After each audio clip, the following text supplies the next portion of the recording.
जी हाँ, एक बार फिर से आप सभी का स्वागत है हमारे इस amazing platform lead English academy के चैनल पे। तो जी हाँ बच्चों, आज की जो क्लास होने वाली है ना, वो प्रोज सेक्शन का चैप्टर नंबर 2, जिसका नाम है भारत इज माय होम। तो सबसे पहले हम आपसे रिक्वेस्ट करना चाहेंगे कि जो बच्चे हमारे चैनल पे नए हैं ना, सबसे पहले क्या करना है, क्लास को स्टार्ट करने से पहले चैनल को सब्सक्राइब करना है। चैनल को सब्सक्राइब करना है और जितना ज्यादा हो सके ना उतना ज्यादा क्लास को क्या करना है मेरे बच्चों, शेयर कर देना है, ताकि उन बच्चों तक ये क्लास पहुंच पाए ना जिनको अंग्रेजी से डर लगता है, जिनको कहानियां पढ़ना आता नहीं है। उनको मैं बिल्कुल बेसिक से पूरा का पूरा कवर करा दूंगा कि एक्चुअली में स्टोरी पढ़ा कैसे जाता है, स्टोरी को समझा कैसे जाता है। तो जल्दी जल्दी शेयर कर दीजिए और क्लास के साथ सभी बच्चे जुड़ जाइए। तो चलिए, जो आज की क्लास है ना वो क्या है, भारत इज माय होम। एकदम प्रो चैप्टर नंबर 2 है आपका, प्रोज सेक्शन का चैप्टर नंबर 2 है। बड़ा प्यारा सा स्टोरी है। और जो ये स्टोरी है ना, ये मतलब भारत के प्रथम मुस्लिम राष्ट्रपति, भारत के प्रथम मुस्लिम राष्ट्रपति, मतलब पहले मुस्लिम समुदाय से राष्ट्रपति निकल के आए थे, जिनका नाम क्या था, डॉक्टर जाकिर हुसैन था। इनके द्वारा ये लिखा गया है। लिखा क्या गया है, ये जो स्टोरी है ना, ये जब ये राष्ट्रपति बने थे ना, तो ओथ सेरेमनी एक होता है, मतलब शपथ ग्रहण समारोह। तो शपथ के क्रम में जो भाषण उन्होंने दिया था ना, उसका छोटा सा एक पार्ट लिया गया है यहाँ पे, उसी पार्ट को इस स्टोरी के अंदर रखा गया है। तो आज हम समझने वाले हैं ना कि एक्चुअली में डॉक्टर जाकिर हुसैन की हमारे देश के प्रति सोच उनकी कैसी थी, वो कैसे सोचते थे कि इंडिया अपने आप में कैसी सोच इंडिया को रखनी चाहिए, और वो कैसी सोच रखते थे। और आज उनकी इस ओथ के एक छोटे से हिस्से को पढ़ने के बाद ना हमें समझ में आना चाहिए कि हमारी जो सोच है ना वो हमारे देश के प्रति कैसी होनी चाहिए। तो जी हाँ, बिल्कुल एकदम पूरे बेसिक से उठा के चलेंगे। और जो ये समरी है ना, इस चैप्टर का हम समरी पढ़ेंगे। और समरी से पहले ना हम डॉक्टर जाकिर हुसैन के बारे में जानेंगे कि एक्चुअली में ये जो महान अपने आप में व्यक्तित्व की छवि रखने वाले डॉक्टर जाकिर हुसैन जी, इनका जन्म कहाँ हुआ था, ये भारत के लिए क्या क्या किए, इनकी उपलब्धि क्या रही है, सारी चीजों को एक एक करके देखेंगे। सबसे पहले हम जान लेते हैं अबाउट ऑथर, लेखक के बारे में। डॉक्टर जाकिर हुसैन 1897 टू 1969, इनका जन्म 1897 ईस्वी में हुआ था। 1969 ईस्वी को इनकी मृत्यु हो गई थी। Was one of India's most respected educationist, freedom fighters and statesman. और ये जो भारत के थे ना, काफी ज्यादा मतलब रिस्पेक्टेड एजुकेशनिस्ट थे, मतलब शिक्षाविद थे, फ्रीडम फाइटर्स थे एंड स्टेट्समैन थे। He became the third president of India. ये भारत के तीसरे राष्ट्रपति बने and the first Muslim president of the country. और हमारे देश के लिए ना पहले मुस्लिम राष्ट्रपति के रूप में इन्होंने शपथ ली थी। He is remembered for his honesty. इनको इनके ईमानदारी के लिए काफी याद किया जाता है। इनकी साधारण जीवन जीने की जो शैली थी ना, सिंप्लिसिटी, उनके लिए भी हम लोग इनको काफी याद करते हैं। And deep commitment to education and national service. और जो ये डीप कमिटमेंट, मतलब कि अपने आप को झकझोर देना इस देश के प्रति, जो ये और इनके इस देश के सर्विस और इस देश की एजुकेशन सिस्टम थी ना, उनके प्रति अपने आप को एक तरह से इन्होंने झोंक के रखा हुआ था। अपने हर एक चीज को न्यौछावर कर दिया था कि हमारे देश की कार्यशैली, हमारे देश की शिक्षा व्यवस्था और हमारे देश के अंदर रहने वाले हर एक व्यक्ति का सोच बदल सके, ताकि जब भारत विकास के तरफ, विकास की जब जब बात हो ना भारत के, तब तब हम उसके साथ हमारे उस देश की सर्विस और उसके एजुकेशन सिस्टम की बात सबसे पहले होनी चाहिए। तो उसी क्रम में आगे हम देखेंगे कि जो डॉक्टर जाकिर हुसैन जी का अर्ली लाइफ और एजुकेशन था ना, वो कहां से हुई थी। ही वॉज बोर्न ऑन 8 फरवरी 1897। इनका जन्म 8 फरवरी 1897 ईस्वी को कहां पे हुआ था बच्चों, हैदराबाद में हुआ था। कहां पे हुआ था, हैदराबाद में हुआ था। Lost his father eight at a young age. इन्होंने अपने पिता को काफी मतलब कम उम्र में अपने पिताजी को खो दिया था, जब ये बिल्कुल अपने आप में यंग एज में थे। And grew up with a strong sense of responsibility। और जब इनके पिताजी का देहांत हो गया था ना, तो इनको अपने परिवार के साथ साथ अपनी शिक्षा को आगे बढ़ाना था। और इस चीज को करते हुए उन्होंने अपने जो रिस्पॉन्सिबिलिटी थी ना परिवार की, और जो स्ट्रॉन्ग सेंस ऑफ रिस्पॉन्सिबिलिटी थी मतलब परिवार के प्रति और अपने शिक्षा के प्रति, इन्होंने बड़े अच्छे तरीके से उसको आगे लेके गए। Study eight Islamia high school and Aligarh Muslim university. और ये इनकी शिक्षा कहाँ से हुई थी? इस्लामिया हाई स्कूल और अलीगढ़ मुस्लिम यूनिवर्सिटी से इनकी शिक्षा संपन्न हुई थी।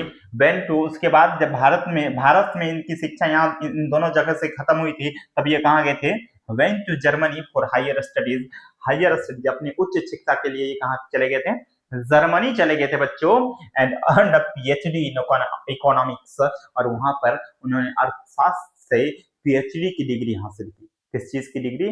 पीएचडी की डिग्री हासिल की। और सब्जेक्ट क्या था बच्चों? अर्थशास्त्र, इकोनॉमिक्स। क्लियर है ना?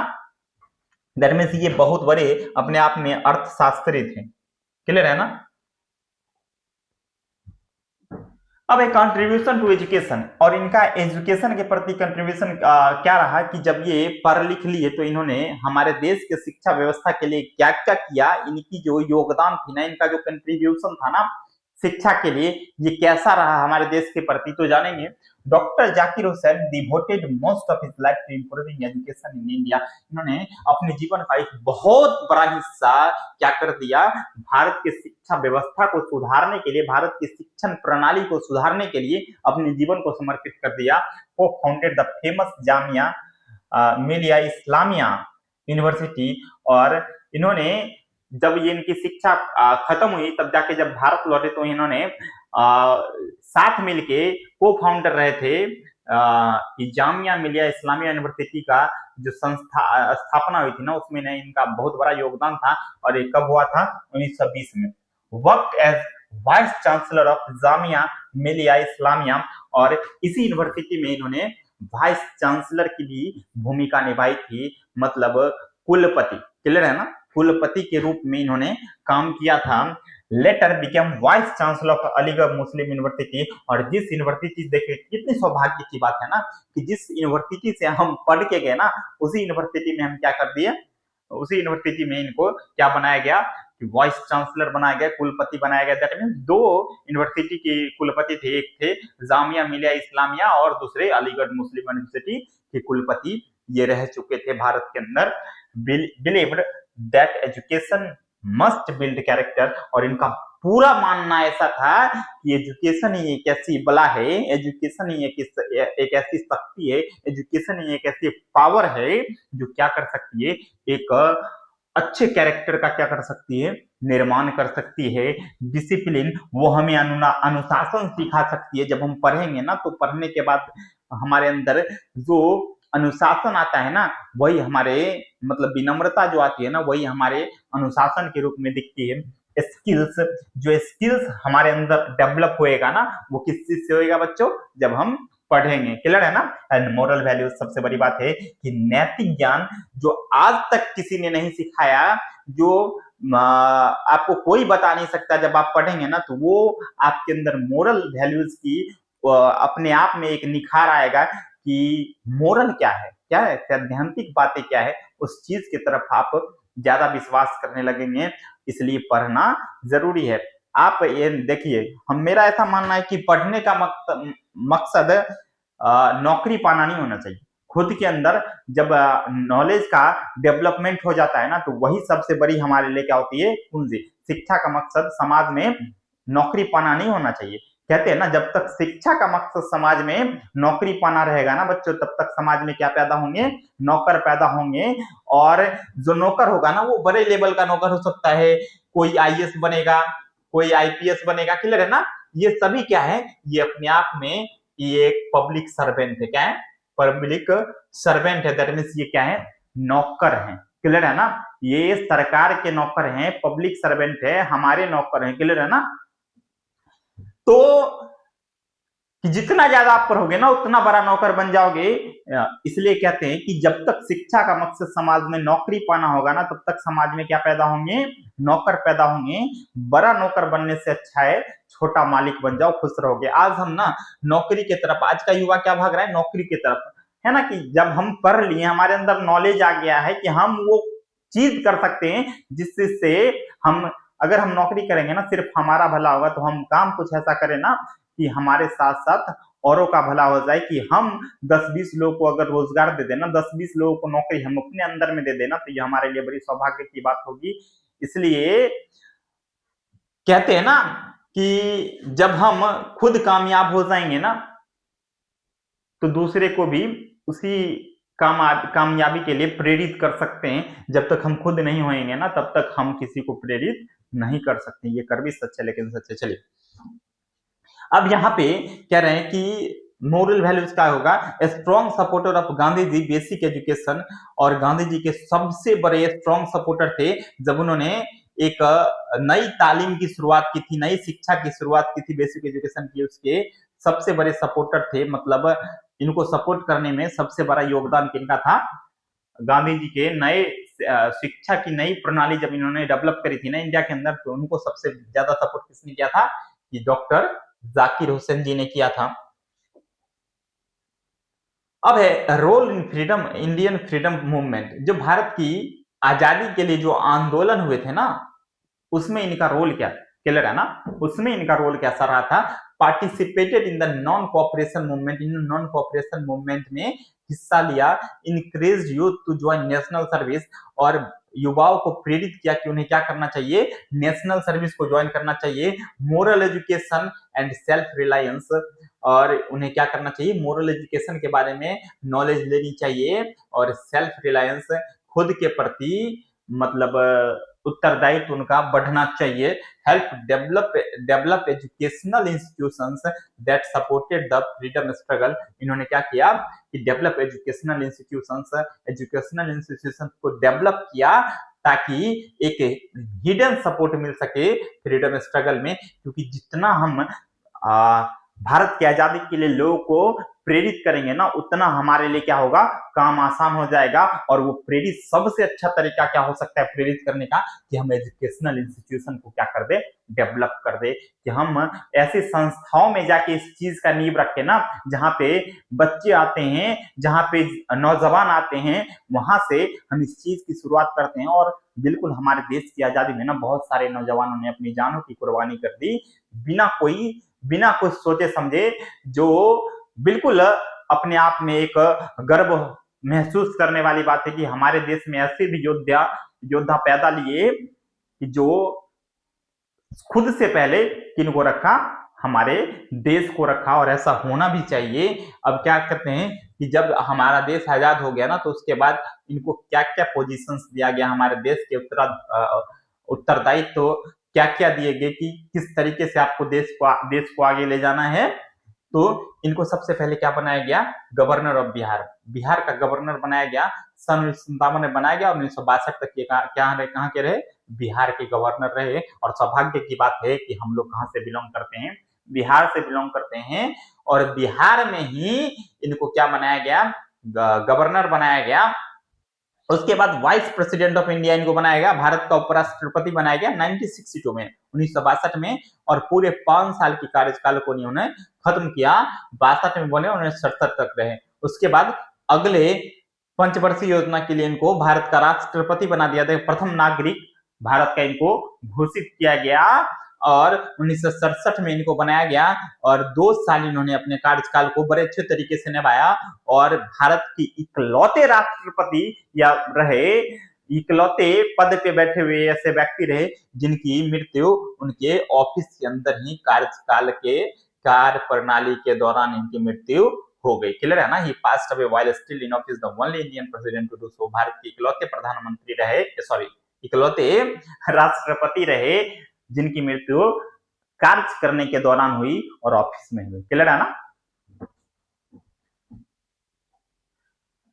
अब जो ये चैप्टर है ना, चूंकि इनके जीवनी को हम किस लिए पढ़े थे, क्योंकि इन्होंने क्या लिखा है, भारत इज माय होम। इस चैप्टर को इनके द्वारा लिखा गया है। तो इसलिए हम यहाँ समझे कि इस चैप्टर से इनका कनेक्शन कैसा था। क्लियर है ना, क्यों इनको जोड़ा गया, इस चैप्टर को जोड़ा गया, Bharat is my home chapter को डॉक्टर जाकिर हुसैन से क्यों जोड़ा गया, द लेसन इज, अब देखिए जानिए क्यों जोड़ा गया, क्यों जोड़ा गया, क्योंकि ये लेसन लिया गया है, the lesson is taken from the speech delivered, ये जो लेसन लिया गया ना, ये अध्याय लिया गया, ये पाठ लिया गया है, कहां से लिया गया है, वहां से लिया गया है जो स्पीच इन्होंने डिलीवर्ड किया था, दिया था, when he took the oath, जब इन्होंने शपथ लिया था एज प्रेसिडेंट ऑफ इंडिया।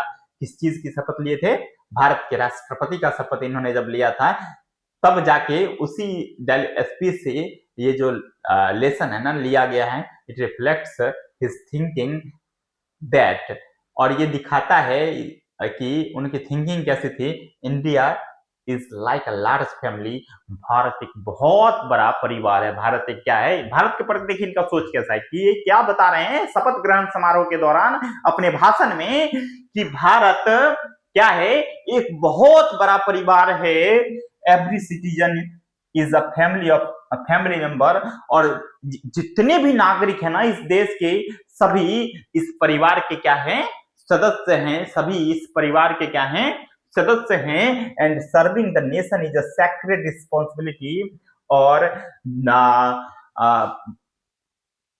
इस देश की सेवा करना ना, इस देश के लिए कुछ करना क्या होना चाहिए, एक अपने आप में सैक्रेड रिस्पॉन्सिबिलिटी होना चाहिए, पवित्र रिस्पॉन्सिबिलिटी होना चाहिए। क्लियर है ना, कि ये जवाबदेही होना चाहिए हमारी आपकी, कि हम इस देश के लिए कुछ करें, इस देश के लिए हमारा योगदान भी कुछ ना कुछ होना चाहिए। क्लियर है ना।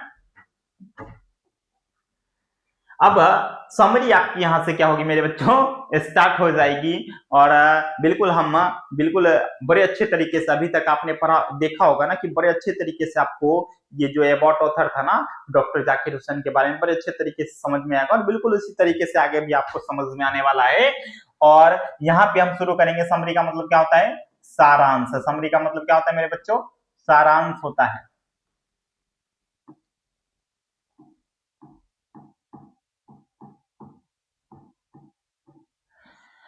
कह रहा है the lesson Bharat is my home, ये जो लेसन है ना Bharat is my home is adapted from the speech delivered by doctor Zakir Hussain, इसे कहां से उठाया गया है, कहां से एडेप्ट किया गया है, वहां से एडेप्ट किया गया है, when he took the oath as the president of India, जब ये भारत के राष्ट्रपति बने थे ना, तो राष्ट्रपति बनने के बाद जब ये शपथ ले रहे थे ना, शपथ में दिए गए भाषण से इस जो लेसन है ना भारत इज माई होम, इसको एडेप्ट किया गया है। क्लियर है ना, इसको लिया गया है इन दिस स्पीच, इस स्पीच में the author expresses his deep love, author express करते हैं, व्याख्या करते हैं अपने डीप लव, अपने अंदर की गहरी मोहब्बत को जो इनको अपने देश के प्रति है, respect and sense of duty, और जो सम्मान अपने देश के लिए रखते हैं ना, और सबसे बड़ी बात है कि सेंस ऑफ ड्यूटी, अपने कर्तव्य का जो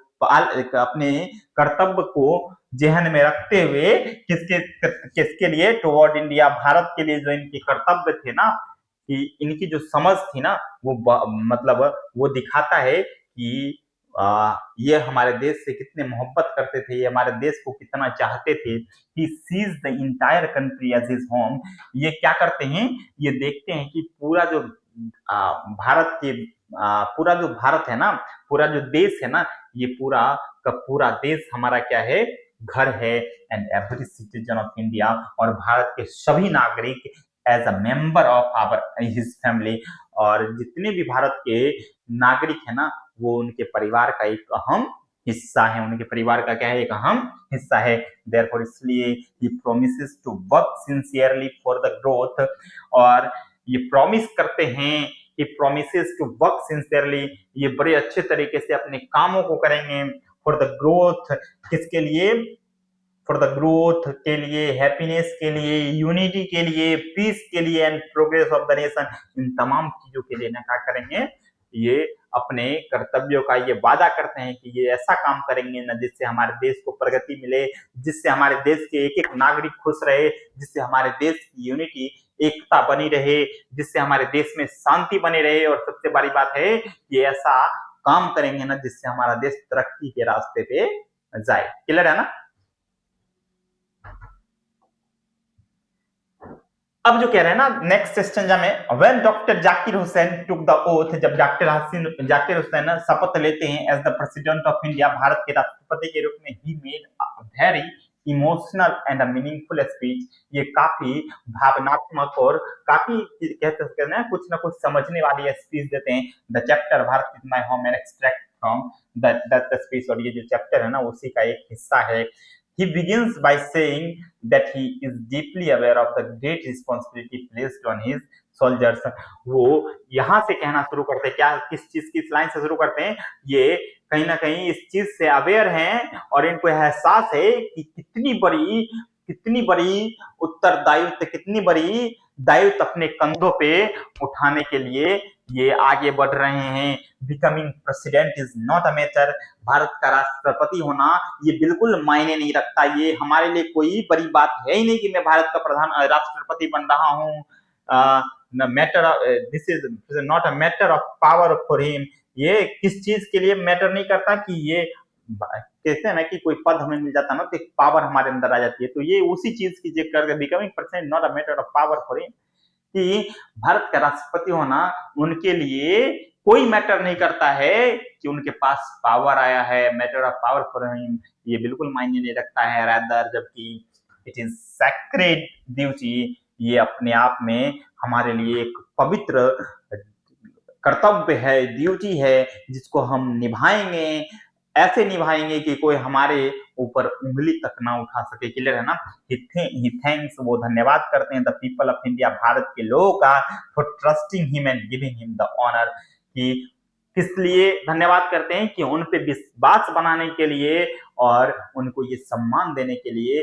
क्या सम्मान देने के लिए? कि हमने, वो भारत के लोगों का शुक्रगुजार है कि मैं आपको तहे दिल से शुक्रिया अदा करता हूं कि आपने मुझे भारत का पहला नागरिक बनने का सुनहरा अवसर दिया, इसके लिए मैं आपका सदा आभारी रहूंगा। आजीवन आपके लिए मैं उस तरीके की काम करता रहूंगा ना जिस तरीके से आपने मुझे सम्मान दिया।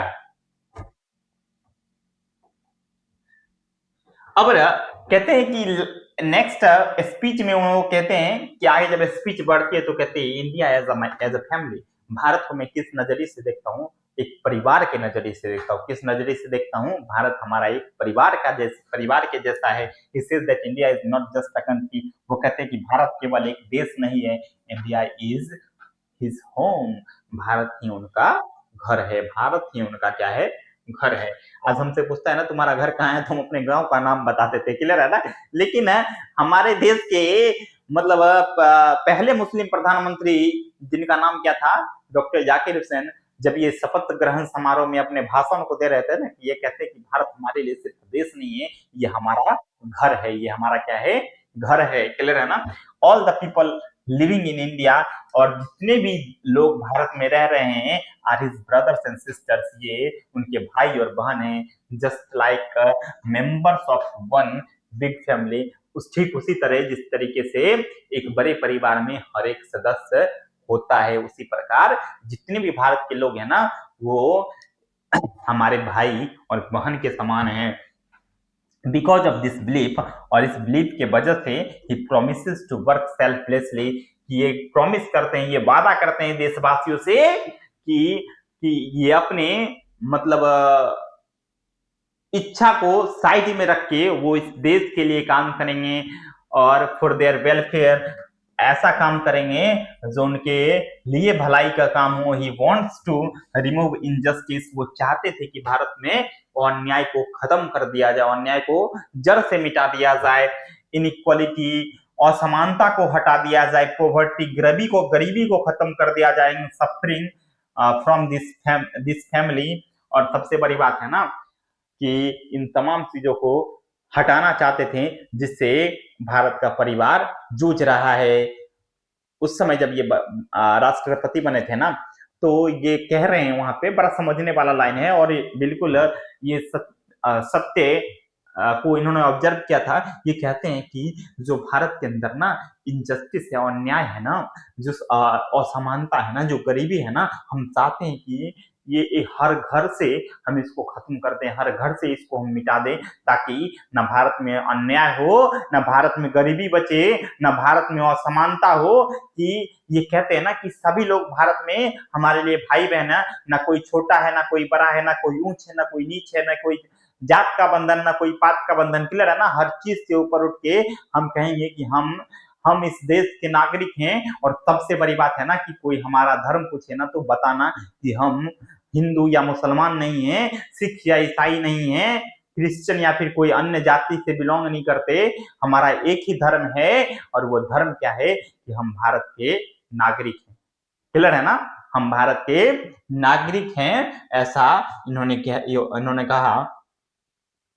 Unity and brotherhood. अब कहते हैं कि जब आप धर्म की बात करोगे ना, तब जाके ना तो यूनिटी बचेगी, ना तो भाईचारा बचेगा। क्लियर है ना? यूनिटी मतलब एकता, ब्रदरहुड मतलब भाईचारा। क्लियर है ना?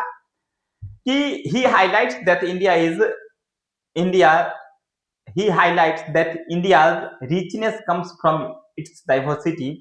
और ये हाईलाइट करते हैं, बड़े मतलब जोर देके ये कहते हैं कि that India richness comes from its diversity. Bharat की जो समृद्धि है ना, भारत की जो सुंदरता है ना, भारत की जो शक्ति है ना, भारत की जो रिचनेस है ना, वो कहाँ से दिखती है? वो उसके डाइवर्सिटी से दिखते हैं। क्योंकि भारत की विविधता क्या है, भारत की डाइवर्सिटी कैसी है कि डिफरेंट कल्चर है। विविधता ये है कि हमारे यहाँ डिफरेंट कल्चर के लोग रहते हैं, डिफरेंट लैंग्वेजेस हैं। कि हम जैसे हमारे यहाँ पे क्या बोला जाता है, बिहार में फेमस है क्या कि यहाँ पे फेमस बा भोजपुरी लैंग्वेज। क्लियर है ना? यहाँ पे लोग कौन सा लैंग्वेज बोलते हैं? भोजपुरी बोलते हैं। हम यहाँ पे भोजपुरी के साथ साथ क्या बोलते हैं, थोड़ा सा हिंदी बोल लेते हैं, हमारी क्योंकि मदर टंग हिंदी है। क्लियर ना? यहाँ पे जैसे ही आप लैंग्वेज के मामले में आगे बढ़ोगे ना, तो जैसे आप असम में जाओगे ना तो असमी बोला जाता है। क्लियर है ना? जैसे आप गुजरात में जाओगे ना तो वहां पे गुजराती लोग होते हैं, गुजराती बोलते हैं। क्लियर है ना?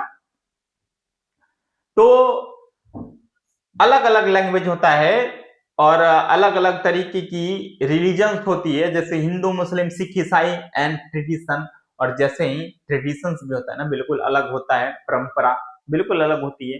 कि हमारे घर की परंपरा कुछ और होगी, है ना? और आप दिल्ली जाओगे ना, वहां की परंपरा कुछ होगी, आप राजस्थान जाओगे ना, वहां की परंपरा कुछ और होगी। क्लियर है ना?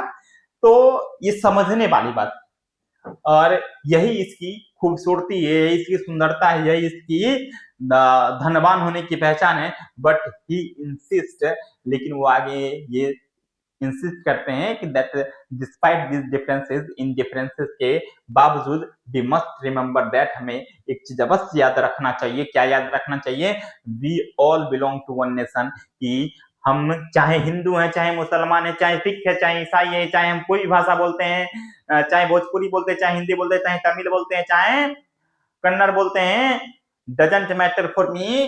कि हमारे लिए मायने ही नहीं रखता है। हम ये चीज देखेंगे ना कि हम क्या है, हमारा जो नेशन है ना, कि वो हमारा राष्ट्र है ना, उस राष्ट्र को हम किस नाम से जानते हैं? भारत के नाम से जानते हैं। और हमें एक चीज याद रखना चाहिए कि we all belong to one nation, हम सभी एक ही राष्ट्र से बिलोंग करते हैं। क्लियर है ना? हम सभी किस राष्ट्र से बिलोंग करते हैं? एक ही राष्ट्र से बिलोंग करते हैं। और वो राष्ट्र क्या है? इंडिया है, हिंदुस्तान है, भारत है। क्लियर है ना? We all share the same destiny, और हमारे सभी के पास एक सेम डेस्टिनी है। क्लियर है ना? We must stand together in unity and harmony. हमें हर हाल में एक साथ होना चाहिए, एक साथ खड़ा होना चाहिए। किस मामले में? यूनिटी एंड हार्मनी के मामले में। चलिए, values needed for nation building. कि ये कहते हैं कि नेशन के निर्माण के लिए, बिल्डिंग मतलब भवन नहीं, बिल्डिंग मतलब नेशन के, राष्ट्र के निर्माण के लिए क्या कि किस वैल्यू की आवश्यकता है? He says that every citizen must work with honesty। ये आगे कहते हैं कि सभी नागरिकों को किसके साथ काम करनी चाहिए? ईमानदारी पूर्वक काम करना चाहिए, अपने आपको ईमानदार रखना चाहिए, एंड डेडिकेशन। और सबसे बड़ी बात है ना, जो काम करते हैं ना, आप लगनशील होके कीजिए, लगन के साथ कीजिए। आपको ऐसा लगना चाहिए कि हम कुछ कर रहे हैं। क्लियर है ना? हमें कैसा लगना चाहिए बच्चों? कि हम कुछ ना कुछ कर रहे हैं। क्लियर है ना?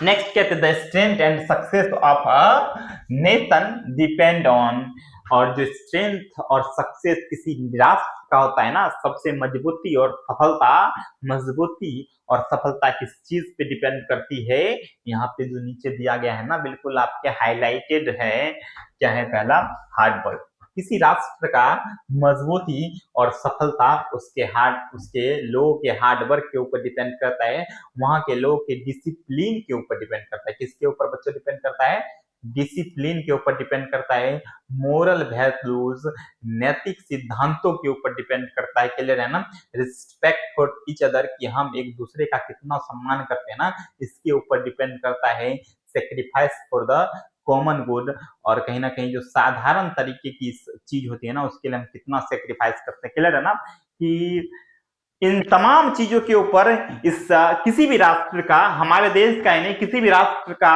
जो मजबूती और सफलता होती है ना, इसी चीज के ऊपर डिपेंड करता है। आगे कहते हैं urges that each Indian should serve the country with the same love, सभी नागरिकों को, सभी भारतवासियों को हमारे इस देश की सेवा करना चाहिए विद सेम लव, एक सेम लव मतलब एक ही तरह का प्यार झलकना चाहिए, एंड लॉयल्टी, वफादारी, with which one serve their own home, ठीक उसी प्रकार से प्यार मोहब्बत और वफादारी के साथ इस देश की सेवा करना चाहिए जिस तरह से हम अपने घर पे एक दूसरे के लिए करते हैं, क्लियर है ना। नेक्स्ट कहते हैं डेवलपमेंट ऑफ द नेशन, कि इस राष्ट्र का विकास कैसे हो सकता है, इस राष्ट्र का विकास कैसे हो सकता है, कि doctor Zakir Hussain assures that he will give all his energy, doctor Zakir Hussain ये सुनिश्चित करते हैं कि that he will give all his energy, वो अपने सारे क्षमताओं को, and ability to the progress of the country, और उनके अंदर जो काम करने की, इस देश को आगे बढ़ाने की जो योग्यता है ना, उन सभी चीजों को सुनिश्चित करते हैं कि वो सारे चीजों को के प्रति कर्तव्य, उस कर्तव्य के प्रति सजग हैं जो उन्हें इस देश को आगे बढ़ाने के लिए करना चाहिए।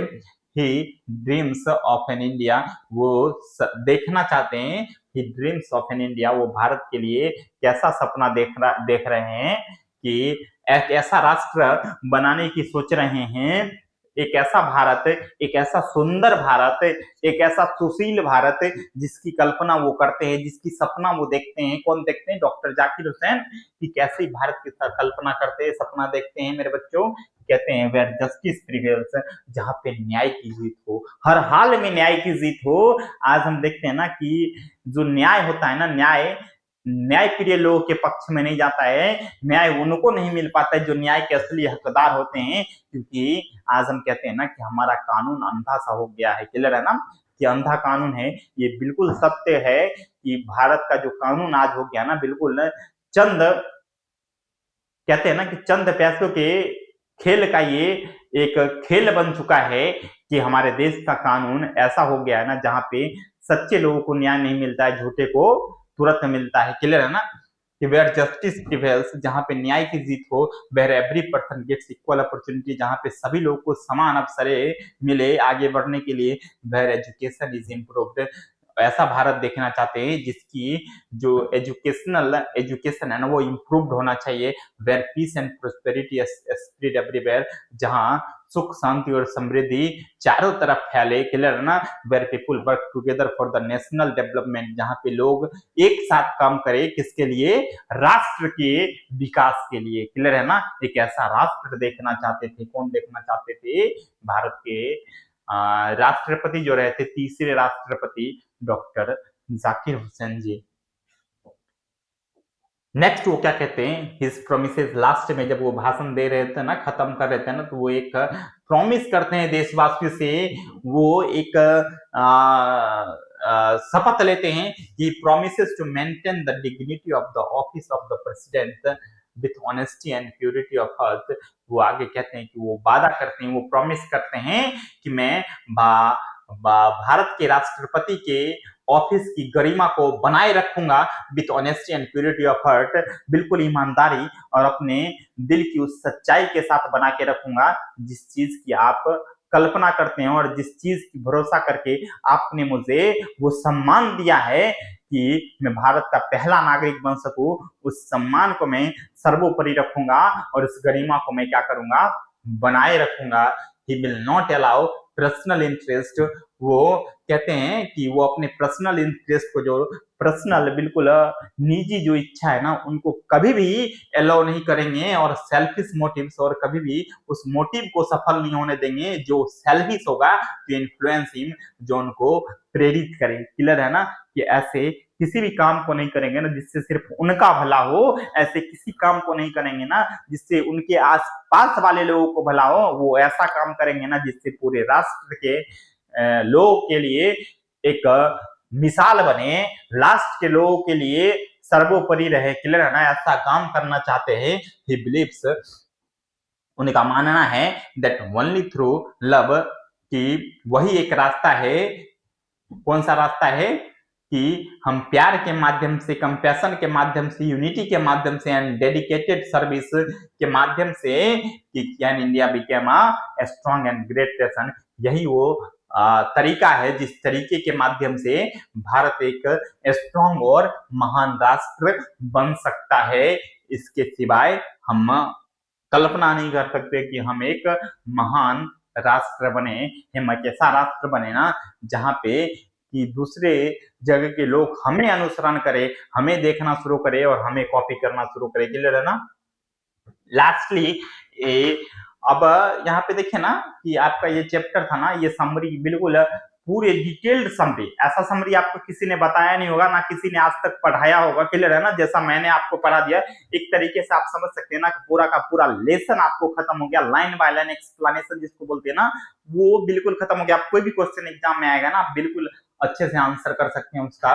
तो अंत में हम देखेंगे ना इस कहानी का कंक्लूजन क्या निकला, निष्कर्ष क्या निकला, कि हमें डॉक्टर जाकिर हुसैन क्या बताना चाहते थे in Bharat is my home, Bharat is my home chapter में। The author gives a beautiful message, author बड़ा ब्यूटीफुल खूबसूरत सा मैसेज देना चाहते थे। क्या देना चाहते? India is a family, Bharat एक परिवार है, and every Indian must work together for its growth. सभी लोग को भारत के निर्माण के लिए क्या करना चाहिए, एक साथ काम करना चाहिए। ही सेट्स अ पावरफुल एग्जांपल, वो एक पावरफुल एग्जांपल सेट करते हैं किसके लिए, पेट्रियटिज्म के लिए, देशभक्ति के लिए, ह्यूमैनिटी के लिए, एंड रिस्पॉन्सिबिलिटी, जो रिस्पॉन्सिबिलिटी लेके चल रहे हैं ना उसके लिए। The lesson inspires students to love their country, और ये लेसन कहीं ना कहीं छात्रों को प्रेरित करता है कि वो अपने देश से मोहब्बत करे, उसे अपने देश से हर हाल में क्या होनी चाहिए, मोहब्बत होनी चाहिए। कि ऐसा चैप्टर उन्होंने लिखा है कि मोहब्बत किससे होनी चाहिए, देश से होनी चाहिए, किसी लड़की से नहीं। जब देश मोहब्बत देश से हो जाएगी ना, तो कुर्बानी किसके लिए होगी, देश के लिए होगी। क्लियर है ना, जब मोहब्बत किसी लड़की से होगी ना, तो कुर्बानी किसके लिए होगी, परिवार के लिए होगी। याद रखना हमेशा बच्चों। Their country and work for its progress, और जब कुर्बानी देश, मोहब्बत देश से होगी ना, तो प्रोग्रेस किसका होगा, देश का होगा। और and work for its progress, और देश के प्रोग्रेस के लिए हमें क्या करना चाहिए, काम करना चाहिए। क्लियर है ना, कि पहले देशभक्ति, तब जाके कौन सी भक्ति, समझ गए होंगे। क्लियर है ना। चलिए, तो ये रहा था आपका चैप्टर, और बिल्कुल बड़े अच्छे तरीके से आपने समझा होगा, और आशा करते हैं कि जो नहीं समझे ना, एक बार फिर से आप वीडियो को देख लीजिएगा, ताकि बड़े अच्छे तरीके से आपको समझ में आ जाए। बाकी आप सभी का मैं शुक्रगुजार हूं कि आप लोगों ने इस क्लास को बड़े अच्छे तरीके से देखा, और यहाँ पे जरूरत है ना आपके सपोर्ट की। तो कैसा सपोर्ट, बिल्कुल पैसे से आपका सपोर्ट हमें नहीं चाहिए। हमें क्या चाहिए कि आप हमारे चैनल को सब्सक्राइब कीजिए, और जितना ज्यादा हो सके ना इस चैनल को शेयर कीजिए, ताकि आपके मित्र, आपके परिवार वाले, आपके आस पड़ोस वाले भी इस चैनल को सब्सक्राइब करें, और कहीं ना कहीं जो बच्चे 12th में ना, उनको प्रेरित करें कि आप इंग्लिश पढ़िए, और रीड इंग्लिश एकेडमी के चैनल के माध्यम से पढ़िए, ताकि आपकी अंग्रेजी को वो उड़ान हासिल हो सके जिसकी आप अभी कल्पना करते। क्लियर है ना। तो thank you so much for watching our classes. Once again thanks a lot मेरे बच्चों।